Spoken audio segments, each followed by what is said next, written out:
오늘 우리가 이 느헤미야의 이 말씀을 통하여서 혹시 우리의 무너진 신앙의 자리가 있다면 우리가 어떻게 그것을 다시 세울 수 있는가? 그 말씀을 이 시간 함께 나누길 원합니다. 느헤미야 시대는 이스라엘 백성이 바벨론 포로 생활을 마치고 귀국한 지 다시 돌아온 지 약 100년 정도의 시간이 흐른 뒤의 사건입니다. 다시 기한 시대를 정리하자면 1차 기한 때에 수룹바벨이 돌아와서 성전을 재건하기 시작하죠. 그리고 중간에 학개와 스가랴 선지자를 통해 그 성전이 완성되게 됩니다. 그리고 나서 이들이 이제 이 성전만 지으면 모든 것이 다 될 것이라고 생각했는데 그것이 자신들의 생각과 틀리자 그들의 삶은 하나님의 말씀에서 벗어나기 시작합니다. 그러면서 하나님의 율법이 아니라 이방인의 습관과 문화와 그들의 풍습을 따라 살아가게 되죠. 그리고 성전이 지어진 지 약 60년 후에 다시 에스라 선지자가 학사 에스라가 돌아옵니다.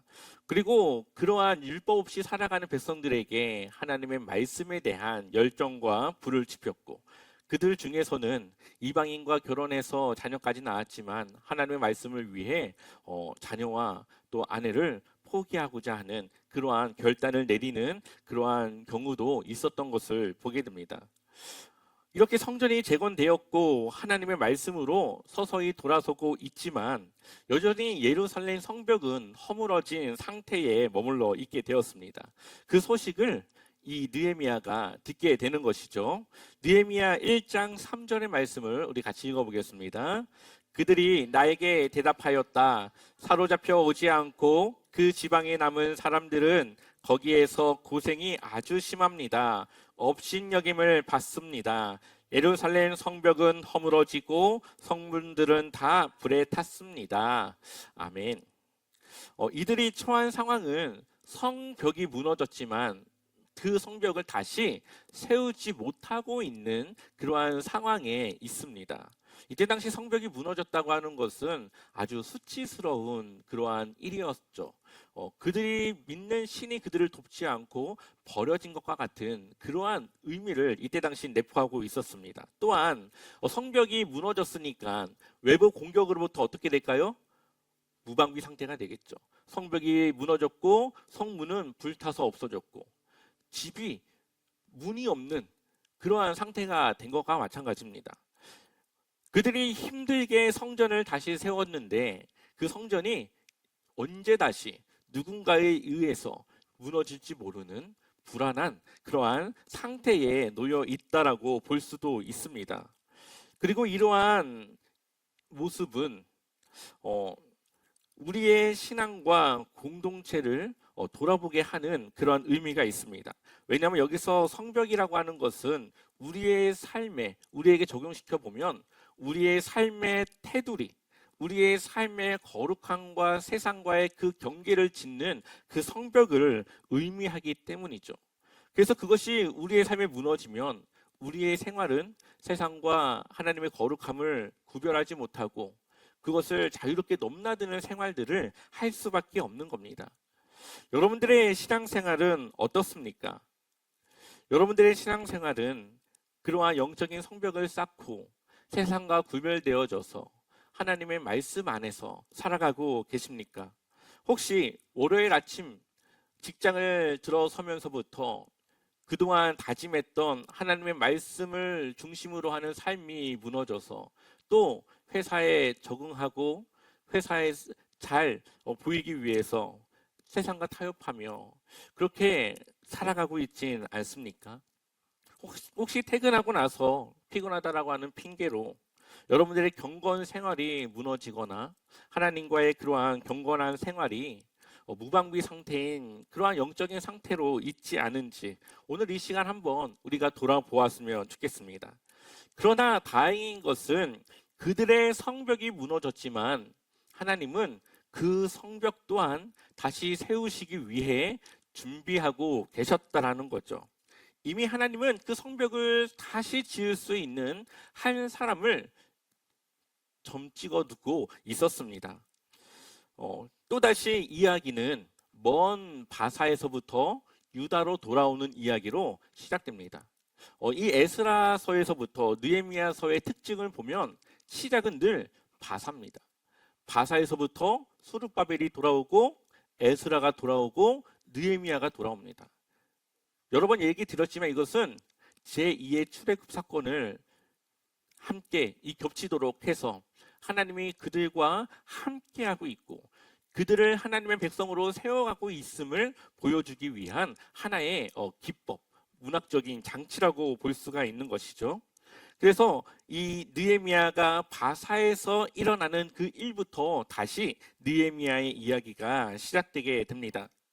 또한 이 느헤미야는 신분을 보니까 제사장도 아니고 선지자도 아니고 서기관도 아닙니다. 그냥 평범한 그러한 평민이었지만 하나님은 그 사람을 통해 일하시고 계신 것이죠.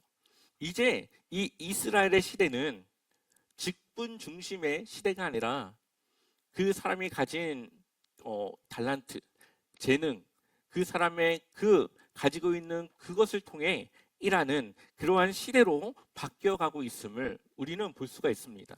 그래서 늘 이 느헤미야는 평신도 사역자들의 롤모델이 되고 그러한 이야기를 나눌 때마다 빠지지 않는 그러한 사람의 대표적인 인물입니다. 오늘 잠깐 이 느헤미야를 통해 우리의 삶을 어떻게 세우며 우리의 공동체를 어떻게 다져가며 어떻게 이 느헤미야가 그러한 일들을 감당했는지를 세 가지 방향에서 함께 보고자 합니다. 첫 번째로 이 느헤미야는 기도하는 사람이었음을 우리에게 보여주고 있습니다. 성벽이 무너졌다라고 하는 소식을 들은 느헤미야가 제일 먼저 했던 모습은 하나님께 기도하는 것이었습니다. 우리 한번 1장 4절의 말씀 읽어보겠습니다. 이 말을 듣고서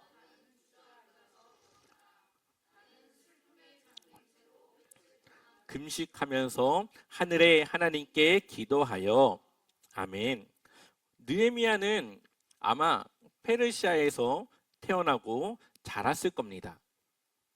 다른 사람들과 같이 페르시아가 편했고 거기가 자신의 삶의 안정을 취할 수 있는 곳이고 또한 혈통은 유대인일지 모르겠지만 그의 모든 삶의 전반적인 것은 아마 페르시아에 가까웠다라고 볼 수가 있을 겁니다. 또한 그는 왕의 술관원, 그러니까 지금으로 치면은 대통령의 비서실장 정도 되는 아주 측근, 왕의 측근으로 신뢰를 받는 그러한 위치에 있었던 사람으로서 그것이 얼마나 그의 삶에 안정을 주었겠습니까? 그러나 느헤미야가 한 가지 놓치지 않았던 것은 정체성을 잃지 않았다는 거죠. 비록 자신이 페르시아에서 태어나고 자랐지만 자신이 하나님의 백성, 이스라엘의 민족이라는 이 정체성을 놓지 않았습니다. 그래서 자신에게 그 무너진 성벽에 대한 이야기를 했던 그 사람의 이야기를 듣고 그는 주저앉아 울며 금식하며 하늘의 하나님께 기도했다라는 거죠. 오늘 우리가 이 느헤미야의 기도를 잠깐 보게 되면은 느헤미야의 기도는 감정이 슬프거나 힘들거나 그러한 기도기보다는 하나님의 그 약속을 하나님이 지켜가는 하나님의 그 약속대로 그 이스라엘 백성들이 이끌려가는 그래서 하나님의 말씀을 지키지 않은 이스라엘의 그 모습을 다시 어렵게 하시는 그 하나님의 그 약속을 붙잡고 그가 기도하고 있다라는 것을 볼 수가 있습니다.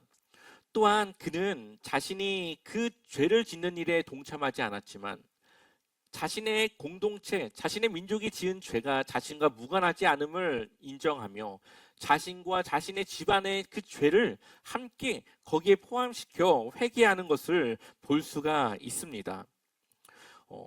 우리 한번 1장 7절의 말씀도 한번 읽어보겠습니다. 우리가 주께 매우 큰 잘못을 저질렀습니다. 주님의 종 모세를 시키어 우리에게 내리신 계명과 율례와 규례를 우리가 지키지 않았습니다. 아멘. 느헤미야가 어떠한 죄에 대하여 놓고 기도합니까? 모세에게 준 율법, 하나님의 이스라엘 백성들에게 지키라고 했던 규례와 그 법규를 지키지 않아 그들이 하나님께 죄를 지었고 결국 그것 때문에 성벽이 여전히 무너진 상태로 머물 수밖에 없다라고 지금 이야기하고 있는 것이죠. 그러니까 느헤미야가 보는 이 성벽이 무너짐은 지금 유다가 너무 약해서 누군가의 공격에 의해서 그것이 무너진 것이 아니라 자신들이 하나님 앞에서 믿음을 지키지 못하고 백성으로서, 하나님의 백성으로서 정체성을 그들이 지키지 못했기 때문에 그들의 영적인 그 상황이 무너지니 그 성벽이 무너진 걸로 함께 그것을 보고 있습니다. 또한 이 느헤미야는 하나님께 기도하는데 하나님을 하늘의 하나님이라고 부릅니다.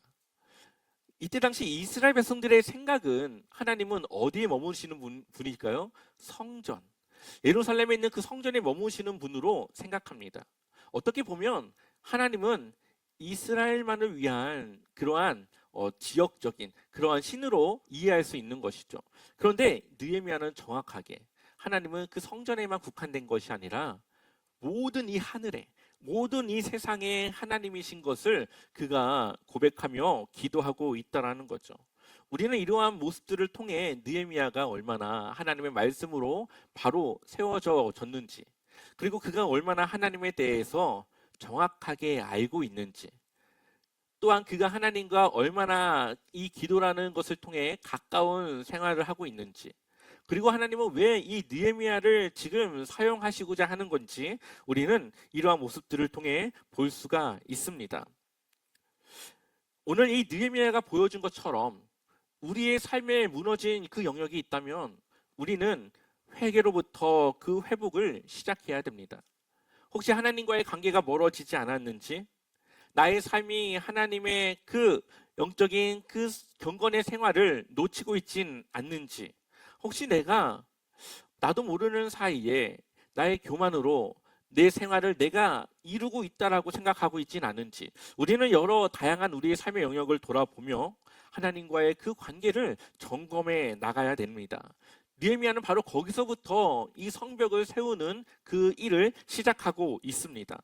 또한 그의 두 번째 모습을 보게 되면은 그는 철저히 준비된 사람이었고 헌신할 수 있는 사람이었다라는 거죠. 느헤미야가 하나님께 기도했습니다. 물론 하나님이 그것을 이루어 주시고 행하실 것을 그는 믿었습니다. 그러나 자신이 해야 될 책임 또한 소홀하지 않았다라는 것을 보여주고 있습니다.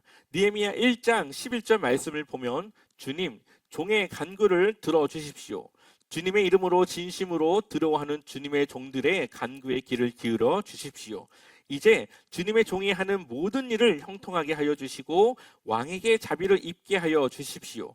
그때 나는 왕에게 술잔을 받들어 올리는 일을 맡아보고 있었다. 아멘.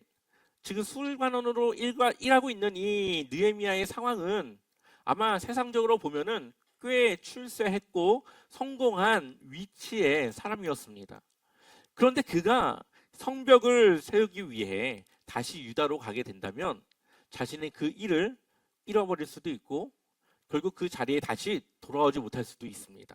그럼에도 불구하고 이 느헤미야는 자신의 삶의 안정보다 하나님의 일을 세워나가는 것을 우선으로 하였고 그는 자신의 그 자리를 통해 하나님이 일하실 것을 놓고 기도하고 있습니다.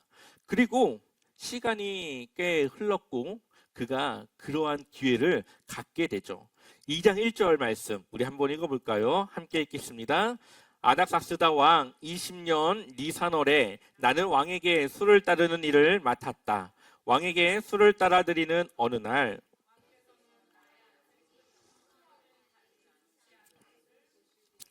아멘. 이때 당시 왕 앞에서 얼굴의 수심을 드러내는 것, 뭔가 좋지 못한 표정을 짓는 것은 목숨과 직결된 일이었습니다. 왕 한마디에 목이 날아갈 수도 있는 그러한 일이었죠. 아마 그동안 느헤미야는 철저하게 그 안색과 감정을 숨기고 왕 앞에 그 일을 감당했던 것으로 보입니다. 그런데 이날따라 유독 그 표정과 그 자신의 감정을 숨기지 못하여서 왕이 그것을 알아차릴 수 있는 그러한 상황을 마주하게 된 것이죠. 아주 절제절명의 이 시간을, 이 상황을 마주하게 된 것입니다. 그런데 하나님이 함께 하시는 이 느헤미야의 이러한 상황은 하나님이 좋은 길로 인도하시는 것을 보게 됩니다. 왕이 그에게 기분 나쁜 내색을 표현하는 것이 아니라 오히려 그가 왜 그렇게 하는지에 대해 염려하고 걱정을 해주고 있는 것이죠. 그러자 이 느헤미야는 자신의 민족이 어떠한 상황에 처해 있는지에 대해서 말을 합니다. 그러자 왕이 말합니다. 2장 4절에 내가 바라는 것이 무엇이냐 하고 왕께서 또 나에게 물으셨다. 나는 하늘의 하나님께 기도를 드리고 나서, 또 여기서 하늘의 하나님이라고 하는 표현을 통해 하나님께 기도를 드렸음을 이야기합니다. 아마 저 같았으면 하나님이 이제 했다 생각하고 바로 왕에게 말했을 건데, 이 느헤미야는 또다시 잠깐의 시간 하나님께 기도를 드리고 나서 자신이 해야 될 말을 합니다. 그리고 그가 했던 말은 꽤 상세하게 준비된 말이었고, 왕이 무엇을 필요로 하냐라고 말했을 때 정확하게 자신이 필요한 것을 이야기했던 것을 보게 됩니다. 이것은 느헤미야가 지혜가 있어서 순간적인 재치로 말한 것이 아니라 그동안 하나님이 이러한 상황을 주실 것을 믿고 수없이 머릿속으로 그 상황을 시뮬레이션하면서 준비된 그러한 것이었다라는 거죠. 느헤미야는 굉장히 철저하게 준비된 사람이라는 것을 우리는 여기서도 볼 수 있고, 그 이후에 성벽을 쌓기 전에 그가 수행원들과 함께 성벽을 돌아가는 그것을 살펴보는 모습을 통해서도 우리는 볼 수가 있습니다.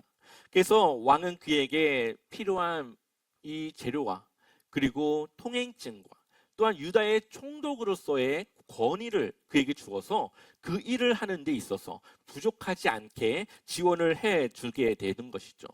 그리고 느헤미야가 또 먼 길을 돌아 다시 유다 땅으로 돌아오게 됩니다. 아마 또 여기서 저 같았으면 이제 빨리 성벽을 지어야 되니까 사람들을 모아서 빨리 우리가 성벽을 짓자고 막 다그치면서 일을 추진했을 텐데, 느헤미야는 서두르지 않습니다. 해야 될 일이 있지만 또한 그것을 서두르지 않아서 그 일에 대해 신중을 가하는 것이죠. 느헤미야 2장 12절 말씀을 우리 같이 읽어볼까요? 함께 읽겠습니다. 밤에 수행원을 몇 명 데리고 순찰을 나셨다.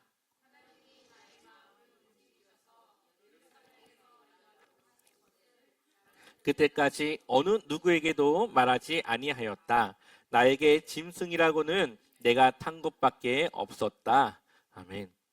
느헤미야가 지금 성벽을 재건하러 왔지만 아무에게도 그것을 말하지 않습니다. 자기가 이곳에 온 것에 대해서 아무에게도 말하지 않고 자신의 수행원 몇 명을 데리고 아무도 보지 않는 그 밤에 성벽을 둘러봅니다. 아마 이 성벽을 둘러보면서 어디가 무너졌고 어느 정도 무너졌고 이 성벽이 어떻게 쌓아졌는지, 그리고 어떻게 자신이 그것을 효율적으로 지어나갈 수 있는지, 아마 여러 가지 이 준비를 위한 과정으로 그가 가졌을 겁니다. 그렇게 며칠을 준비한 후에 드디어 그가 그 일을 함께 진행하고자 하는 그러한 일을 사람들에게 이야기하게 되는 것이죠. 우리가 공동체를 대할 때 늘 신중해야 되는 이유는, 아무리 그것이 옳은 일이라 하더라도 그것을 전하는 그 타이밍, 그 상황, 또한 그러한 여러 가지 그 조건들이 맞지 않으면은 아무리 좋은 일이라도 누군가에게는 불편하고 그것에 대한 반감을 불러올 수 있습니다. 느헤미야는 그것을 잘 알았고, 아무리 급한 그 필요한 성벽을 재건하는 일이라 할지라도 어떻게 그 사람들에게 자신이 그 계획을 이야기해서 그 사람들의 마음을 어떻게 설득하고 그것을 돌릴까를 고민하고 있었던 것이죠. 그래서 낙심해져 있고 우울해져 있고 침체되어져 있고 어떠한 힘도 담대함도 모두 잃어버린 그들에게 성벽을 다시 쌓자고 하면서 자신에게 행하신 하나님의 여러 가지 행하신 일들과 또 그 성벽을 다시 쌓는 그 계획에 대해 함께 나누면서 충분히 그것이 가능하다라는 것을 그들에게 심어주어서 그 신뢰를 가지고 그들이 다시 힘을 모아 그 성벽을 쌓아나가는 것을 볼 수가 있습니다. 우리의 공동체는 나 혼자만의 것이 아닙니다. 그렇기 때문에 늘 주변을 살피고 그것을 말했을 때에 누군가의 그 대답, 혹시 그것을 받아들이는 그 사람의 마음과 생각을 한 번 정도는 잠깐 돌아보고 난 이후에 우리의 공동체를 위한 일을 추진하는 것이 조금 더 지혜로운 것임을 이 느헤미야를 통해서 우리에게 보여주고 있습니다. 또한 이 느헤미야의 계획은 신분에 상관없는, 직업에 상관없는 모든 사람들이 이 성벽을 쌓는 데에 동참하는 방법이었습니다. 그래서 느헤미야 3장 28절 말씀 같이 읽어보겠습니다. 말문 위로는 제사장들이 각각 자기 집 맡음 쪽을 보수하였다. 아멘. 제사장들도 어떡합니까? 성벽 쌓는 일에 동참합니다. 그리고 그 이후에 보게 되면은 을을 세공하는 사람들도, 그리고 그 상인들, 물건을 팔고 나누는 상인들도 모두 자기 집과 가까운 그 성벽을 보수하고 재건하는 일에 동참되어지는 것을 보게 됩니다. 아마 어떠한 팀을 짜서 여기하고 저기하고 했다면 시간이 많이 걸렸겠죠. 하지만 모든 이 유다에 살아가고 있는 사람들이 자신의 집의 맞은편, 자신의 집이 바라보고 있는 그쪽에 무너진 성벽을 스스로 책임지고 쌓도록 그렇게 일을 추진하고 있는 것을 보게 됩니다. 성벽을 재건하는 것은 아까 말씀드렸다시피 나의 삶의 영역을 말씀으로 세워가는 것과 같습니다. 나의 직장, 나의 가정, 학업, 또한 내가 속한 그 자리에서 책임감을 가지고 해야 되는 것이죠. 그러한 의미에서 이 느헤미야는 모든 사람들이 그 성벽에 대한 책임감을 가지고 각자 자신에게 맡겨진 일을 다할 수 있도록, 그 성벽을 이 보호를 위해서 싸울 수 있도록 그렇게 명령하는 것이죠. 우리가 세상과 나의 삶 속에, 세상과 나의 영적인 삶 속에 이러한 성벽을 쌓아 나가야 되는데, 그것은 바로 나와 가까운 쪽부터 쌓아 나가야 되는 것입니다.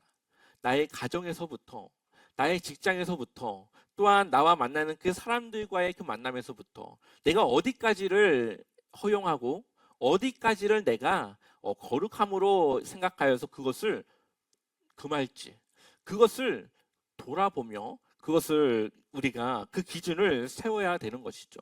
그리고 그 기준은 내가 신앙의 성숙을 이룰수록 더 영역이 넓어지게 되는 겁니다. 처음에는 교회를 나오는 것만 내 영적인 생활의 그 기준으로 삼았다면, 이제는 신앙이 성숙해질수록 교회를 나오는 것뿐만 아니라 사람들과의 그런 모임도, 교회의 모임도 내가 동참하기를 헌신하고, 또한 회사에서도 정말로 그 말씀을 어느 정도까지는 내가 지킬 수 있도록 내 스스로의 기준을 조금씩 세우고 그 순종의 영역을 넓혀 나가는 것이죠. 그것이 바로 우리의 생활에, 우리의 신앙생활의 성벽을 쌓아 나가는 그러한 모습이라고 볼 수가 있습니다. 그렇기 때문에 우리가 느헤미야와 같이 우리의 삶을 어떻게 영적인 것과 세상적인 것을 구별하여서 내가 어디까지를 내가 허용할 수 있는 범위를 어디까지 둘 것인가를 우리는 준비해야 됩니다. 또한 그것을 위해서 때로는 내가 가지고 있는 나의 그 안정까지도 헌신하여서 하나님의 일을 우선으로 할 수 있어야 되는 것이죠. 그러면은 그 일 가운데 하나님이 함께 하셔서 우리가 생각하지 않은 은혜와 역사하심을 통해 하나님은 우리가 충분히 헌신한 그 일에 대한 하나님의 은혜를 베풀어 주실 수 있다는 것을 오늘 우리는 이 느헤미야를 통해 볼 수가 있습니다. 또한 마지막 세 번째로는 그 영역을 이제는 지켜야 됩니다. 하나님의 일에는 반드시 방해가 따릅니다. 하나님의 일을 이루어가는 것을 싫어하는 존재, 바로 사탄이 있기 때문이죠. 느헤미야가 성벽을 세우고자 할 때도 그가 이 유다를 향하여 돌아오는 것을 들은 산발랏과 도비아 같은 사람들은 그 느헤미야를 경계했고 속임수를 써서라도 어떻게든 이 느헤미야를 무너뜨리기 위해 부단한 노력을 행하는 것을 우리는 이 느헤미야의 말씀을 통해 볼 수가 있습니다. 또한 약해져 있는 이 유다인들의 그 마음을 이들은 심리적으로 무너뜨리기 위해서, 그들이 일하는 것을 그만두게 하기 위해서 여러 가지 전략적인 일들을 펼치는 것을 볼 수가 있습니다. 느헤미야 4장 10절과 11절 말씀 한번 같이 읽어보겠습니다. 그런데 유다 사람들 사이에서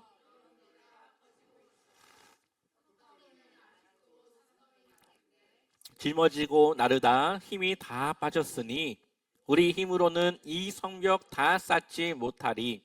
한편 우리 원수들은 쥐도 새도 모르게 쳐들어와서 우리를 죽여서 일을 못하게 하려고 계획하고 있었다. 아멘. 지금 산발락과 도비아가 자꾸 사람들에게 이러한 이야기를 전하는 겁니다. 너네들은 이제 성벽 쌓으려면 아주 먼 시간이 남았고, 그 사이에 우리가 쥐도 새도 모르게 너희를 칠 거야. 자꾸 이러한 식으로 위협을 하고 겁을 주고 그들이 일을 하지 못하도록 불안하게 하는 것이죠. 교회는 언제나 어려움을 마주할 수밖에 없는 곳이라는 것을 보여주고 있습니다. 왜냐하면 하나님의 일을 하는 것이 교회이고 그 하나님을 방해하는 것이 사단이기 때문이죠. 만약에 그 교회 안에 이러한 어려움이 없다면 어쩌면 그 교회는 하나님이 원하시는 일을 제대로 행하고 있지 못한다라고 하는 증거일 수도 있습니다. 하지만 무언가를 할 때에 늘 뭔가의 부딪힘과 방해와 어려움이 있다면 그것은 그 교회가 하나님의 일을 올바르게 행하고 있다라는 것을 보여주는 아주 증명서라고 볼 수도 있는 것이죠. 이때 이 느헤미야가 사람들의 마음이 흔들리고 이러한 방해 속에서 했던 것은 하나님께 기도하며 그 마음을 흔들리지 않도록 붙잡으라는 것이었습니다. 그래서 4장 9절을 보면 그래서 우리는 한편으로는 우리의 하나님께 기도를 드리고 다른 한편으로는 경비병을 세워 밤낮으로 지키게 하였다. 아멘. 그들은 이 성벽을 쌓는 것을 지속하기 위해서 그곳을 지켰습니다. 파수꾼 경비병을 세워서 그곳을 누군가가 방해하러 오는지 안 오는지를 보게 했습니다. 그리고 하나님께 기도드리는 일을 빼놓지 않았다라는 거죠. 우리가 기도해야 되는 이유는 이러한 어려움 속에서 우리의 마음이 흔들리지 않고 무너지지 않도록 기도해야 되는 겁니다. 어느 순간 나의 감정과 나의 생각이 사단의 그 꼬임과 유혹에 넘어가서 사단의 편에서 그 사단의 입장을 대변하는 그 역할을 내가 언제 감당할지 모르니 그것을 경계하고 기도하며 하나님을 향한 그 마음을 지켜야 되는 것이죠. 성벽을 쌓는 것도 중요하지만 그것이 또다시 무너지지 않도록 누군가의 방해로 인하여서 어려운 일을 겪지 않도록 방어하고 지키고 유지하는 것도 중요합니다. 그것은 바로 오늘 이 말씀과 같이 기도하는 그 생활을 통해 지킬 수 있다는 것을 보여주는 것이죠. 그래서 느헤미야가 또다시 한 가지 일을 그들에게 시킵니다. 17절을 보면 성을 건축하는 자와 짐을 나르는 자는 다 각각 한 손으로 일하며 한 손에는 뭘 잡습니까? 병기를 잡았는데 건축하는 자는 각각 허리에 칼을 차고 건축하며 나팔 부는 자는 내 곁에 섰었느니라. 아멘. 그들이 언제든지 누군가가 방해하러 오면은 싸울 수 있도록 한 손에는 병기를 잡고 한 손에는 일을 하면서 그렇게 경계하면서 그들의 성벽을 쌓았습니다. 우리의 생활, 우리의 삶의 영역은 늘 전쟁터임을 기억해야 됩니다. 그래서 한 손에는 하나님의 말씀과 기도를 가지고 있지만 또 다른 한 손에는 언제든지 그것을 내가 대적하기 위해 싸울 준비를 하고 있어야 되는 것이죠. 여러분들의 직장과 학교 또한 가정에서 항상 이러한 기도로 준비되어지고 언제든지 하나님의 가치관으로서 내가 잘 이렇게 준비되어져 있다면 우리는 그러한 유혹과 어려움 속에서도 하나님이 원하시는 그 모습으로 신앙을 지키며 균형 잡힌 그 신앙생활을 우리의 일상적인 삶을 살아갈 수가 있게 됩니다. 마침내 성벽이 완성되었습니다. 대적들은 낙심하며 이 이루어진 일을 통해 하나님의 그 힘을, 하나님의 살아계심을 알게 됩니다. 그래서 6장 16절을 보면 우리의 모든 원수와 주변의 여러 민족이 이 소식을 듣고 완공된 성벽도 보았다. 그제서야 우리의 원수는 이 공사가 우리의 하나님의 도움으로 이루어진 것임을 깨달았다. 그래서 그들은 기가 꺾였다. 아멘. 우리가 이러한 영적인 그 든든한 방어적인 삶을 살아갈 때 누군가가 우리를 공격하고 우리를 어렵게 하겠지만 결국은 하나님의 승리와 하나님의 살아계심을 우리가 오히려 그들에게 보여줄 수가 있는 것이죠. 우리에게 오는 어려움은 물론 그것이 우리가 견디기는 힘들고 마주하고 싶진 않겠지만 그것을 통해 또다시 하나님이 하시고자 하는 일이 그 뒤에 있음을 우리는 기억해야 됩니다. 우리가 이것을 기억하고 그러한 믿음으로 그러한 어려움을 받아들인다면 이제는 그 어려움은 나를 힘들게 하기 위한 것이 아니라 나를 통해 하나님의 영광을 드러내며 하나님의 살아계심을 드러내기 위한 하나의 과정이라는 것을 받아들일 수 있는 것이죠. 어떻게 그 일을 하나님이 행하시고 이루시는지 해결하시는지 우리는 그것을 보기 위한 방향과 생각과 목적을 가지고 있어야 되는 겁니다. 결국 52일 만에 성벽이 재건되게 됩니다. 그리고 느헤미야의 사역은 단지 흙과 돌로 쌓은 것이 아니라 하나님께 대한 기도, 또한 하나님이 온전히 이루어 주시는 그 주권, 또 하나님이 받으시기 원하시는 그 영광을 올려드리는 그 여러 가지 사역 가운데 그가 일했음을 보여주고 있습니다. 우리의 삶에 어려움이 오더라도 우리의 믿음이 흔들리지 않기 위해서는 기도해야 됩니다. 또한 우리의 삶에 하나님이 언제든지 나를 사용할 수 있도록 준비된 사람으로서 늘 어떠한 일을 내가 해야 될지를 우린 준비된 모습으로 있어야 됩니다. 그럴 때에 하나님은 우리가 준비된 그 영역에 준비된 그 모습을 통하여 사용하시는 것이죠. 그리고 마지막으로 우리는 우리의 성벽을 지켜서 하나님의 그 거룩함을 지켜야 되고 하나님의 그 말씀이 나를 통해 이루어져야 됨을 우리는 우리의 삶으로 나타내야 됩니다. 이렇게 우리의 영적인 안정망, 또 가정의 질서, 직장의 윤리 등 우리의 무너져가는 모든 영역을 하나님의 말씀으로 기도로 다시 세워 하나님과 세상과의 그 거룩함을 구별할 수 있는 성벽을 우리가 다시 세워 우리의 한 주간의 삶이 하나님 안에 하나님의 그 거룩함 안에서 살아갈 수 있기를, 그렇게 한 주간의 삶을 승리할 수 있기를 주님의 이름으로 간절히 축원합니다.